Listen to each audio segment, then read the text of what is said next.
my weekly rants. We talk about what's hot, what's not, and everything in between. It's your girl Dominica. Thank you so much for joining me. Make sure you like, share, subscribe.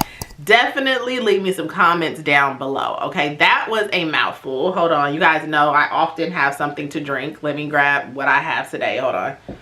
Ugh, sparkling water. Y'all know how I do. I got the Kirkland brand today. Shout out to Kirkland. My husband likes the Kirkland brand of sparkling waters. Like, that's his favorite. I don't know. I like them all.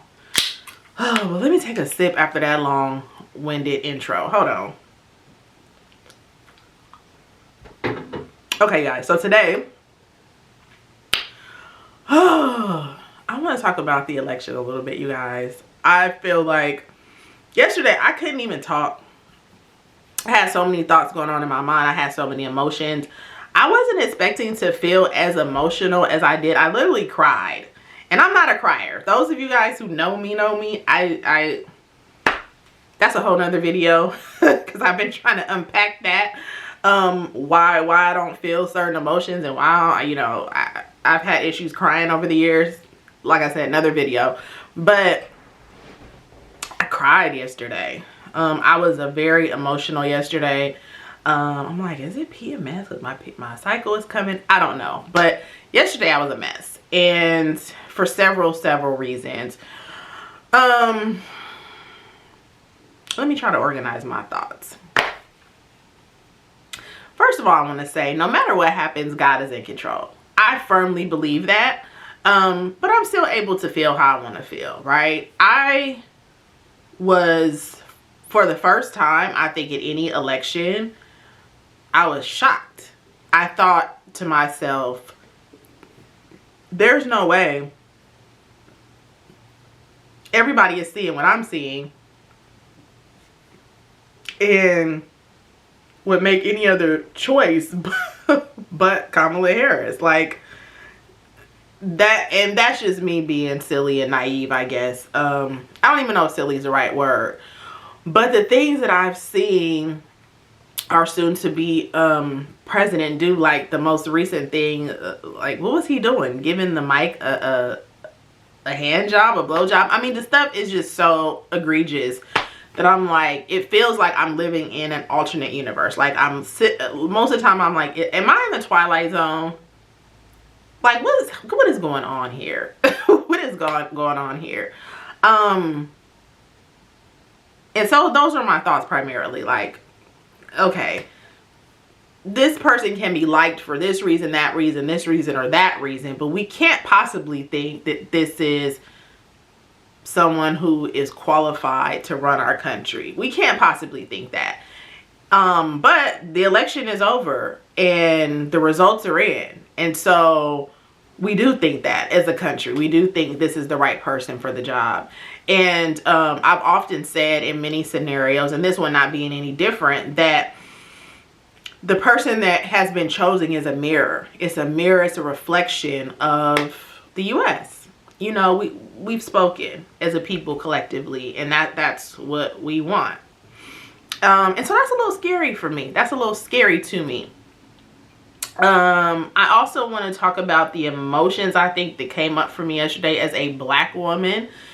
How hard we have to work, how much better we have to be. It's so exhausting, and it's still not enough. I'm 45. I personally have been experiencing that on some level for as long as I can remember. For as long as I can remember, even as a child, even far back as being like 6, 7 years old, in classroom settings and in different settings, I've experienced levels of feeling inadequate. I've definitely experienced a lot of racism throughout my life. And so it was just another one of those gut punches. It's like, this woman has qualifications that are out of this world. She's served in all 3 branches of government. You know what I mean? Qualification wise, she beat out the other person. But this is obviously not a matter of who's qualified and who's not. So that was just another, I think, emotional gut punch for me as a Black woman. And it's even something I experience even now in the course of my business, and just so many different facets of life that we have to work so hard and be so many different things and then still be told that you're not enough. So that was tough. And I think the thing that bothers me the most to my core, well, not just this election, but just in general, how misinformed we are as a people.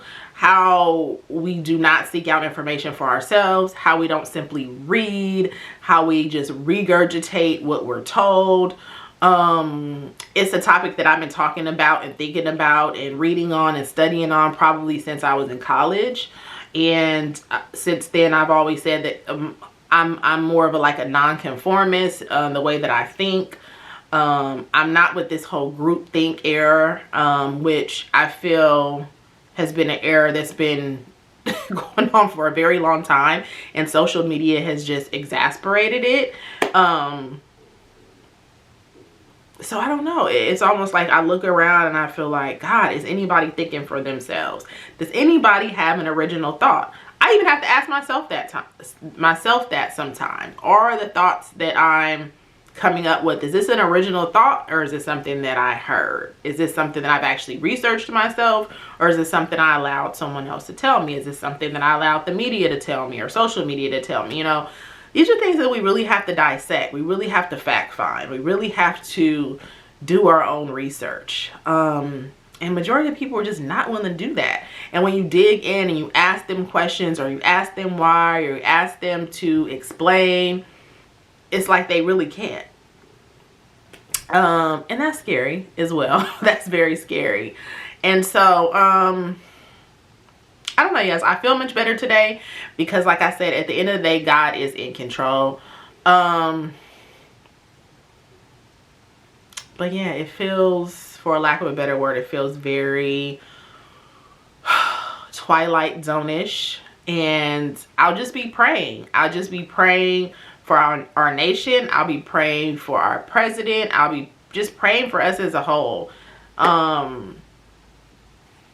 That, you know, we'll continue to live, and the quality of our lives won't be so affected. I know myself personally, in my household personally, I'm more than sure we'll be okay. But I don't just think about myself. I'm thinking about other people also in other socioeconomic classes. I'm thinking about my grandchildren, my great-grandchildren, future generations to come. It's not just about me or you. It's like, how is this going to affect everybody as a whole? And so I'll be praying on that. And I suggest you guys do the same. So drop down below, let me know how you guys are feeling. Yeah, my heart was a bit crushed yesterday, but like I said, I'm feeling better today. You guys, or you may not know, you guys know I create t-shirt designs. I'm a lover, like I said, of fashion, and other videos I've mentioned that in some of the videos you guys have seen. So I even created several t-shirt designs just knowing Kamala was going to be our next president. And I'm sad about that too. I'm like, dang, my t-shirt designs, I gotta come out with something else to counter that. I don't know. I'll show you guys the designs here. I was really excited about them. I had a video in the can to push out to show you guys my new video design celebrating her win. And I'm like, wow. Oh, the other thing that I want to mention, you guys, check this out. This one really disturbed me before I let you guys go. 15 million. 15 million. 15 million people did not show up to vote. 15 million compared to the last election that showed up and cast their vote for Biden. So that also tells me that just women, if you're a woman, we'll take Sleepy Joe. Y'all know Joe was sleepy at the wheel. You know, we'll take Sleepy Joe. 15 million people showed up for Sleepy Joe that didn't show up for Kamala. If those same 15 million would have showed up for Kamala, we would have won. But those same 15 million people said, nope, I'm not showing up for her. For whatever reason. And then there were some that showed up for Jill, you know, the other party, thinking, well, I'm not going to go with either party. What was that for? Y'all wasted y'all time with that. Y'all wasted y'all vote.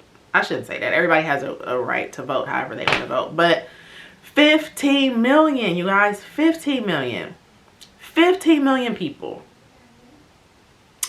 So before I get off this video, I just want to say congratulations to Kamala. You ran an amazing race like Black women very often do. She pulled it together in 100 days and ran an impeccable campaign, ran circles over her opponent. And so for that, I salute you. Like, share, subscribe. Let's talk about it in the comments, and I'll see you guys in the next video. Bye.